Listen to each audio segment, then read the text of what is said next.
नमस्कार दोस्तों, आज के हमारे इस वीडियो में हम आपके लिए जितिया व्रत की कथा लेकर आए हैं।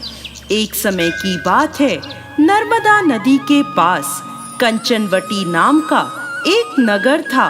नदी के पश्चिम दिशा में मरुभूमि थी, जिसे बालूहटा कहा जाता था।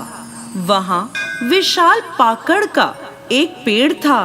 उस पेड़ पर चील रहती थी। पेड़ के नीचे एक खोखर था, जिसमें सियारिन रहती थी। चील और सियारिन में गहरी दोस्ती थी।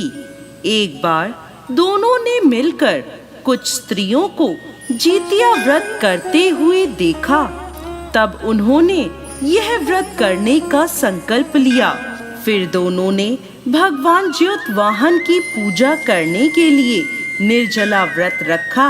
व्रत के दिन उस नगर में एक बड़े व्यापारी की मृत्यु हो गई और व्यापारी का दाह संस्कार उसी मरुस्थल पर किया गया। दिन बीतने के बाद जब रात हुई, तब वहाँ मौसम खराब हो गया। बिजली कड़कने लगी और बादल गरजने लगे। वहाँ पर बड़ा तूफान आ गया। अब सियारिन को भूख लगने लगी। मुर्दा देखकर वो खुद को रोक ना पाई और उसने व्यापारी के शरीर को खा लिया और उसका व्रत टूट गया। पर चील ने संयम रखा और नियम व श्रद्धा से अगले दिन व्रत का पारण किया।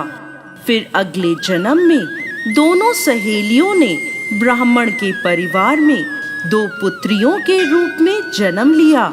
चील बड़ी बहन बनी और उसका नाम शीलावती रखा गया।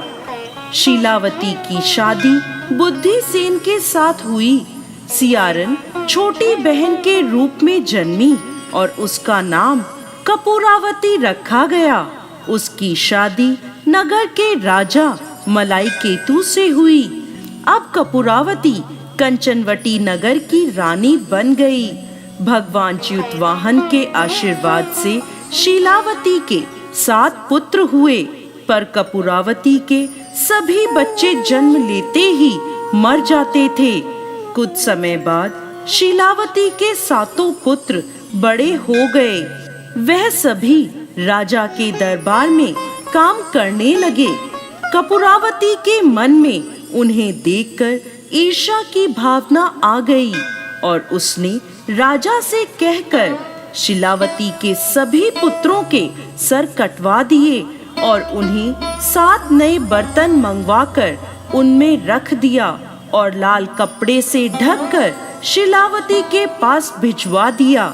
यह देखकर भगवान ज्योतवाहन ने मिट्टी से 7 भाइयों के सिर बनाए और सभी के सिर को उनके धड़ से जोड़कर उन पर अमृत छिड़क दिया, जिससे सभी में जान आ गई और शीलावती के 7 पुत्र जिंदा हो गए और अपने घर लौट आए।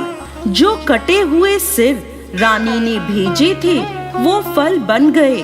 दूसरी ओर रानी कपूरावती शीलावती के घर से पुत्रों की मृत्यु का समाचार सुनने के लिए व्याकुल थी। जब बहुत देर तक कोई समाचार नहीं आया, तो कपूरावती स्वयं ही बड़ी बहन के घर चली गई। वहां सबको जिंदा और खुश देखकर वो बेहोश हो गई। जब उसे होश आया, तो अपनी बहन को उसने सारी बात बता दी। उसे अपनी गलती का पछतावा हो रहा था। भगवान ज्योतवाहन की कृपा से शीलावती को पूर्व जन्म की बातें याद आ गईं। वो कपूरावती को लेकर उसी पाकड़ के पेड़ के पास गई और उसे सारी बात बताई। यह सुनकर कपूरावती उसी समय मृत्यु को प्राप्त हुई। जब राजा को यह खबर मिली, तो उसने उसी जगह पर पाकड़ के पेड़ के नीचे कपूरावती का दाह संस्कार कर दिया। हे भगवान ज्योतवाहन, जैसे आपने शीलावती के 7 पुत्रों की रक्षा करी, वैसे ही इस कहानी को कहते, सुनते और हुंकार भरते सब पर कृपा करना।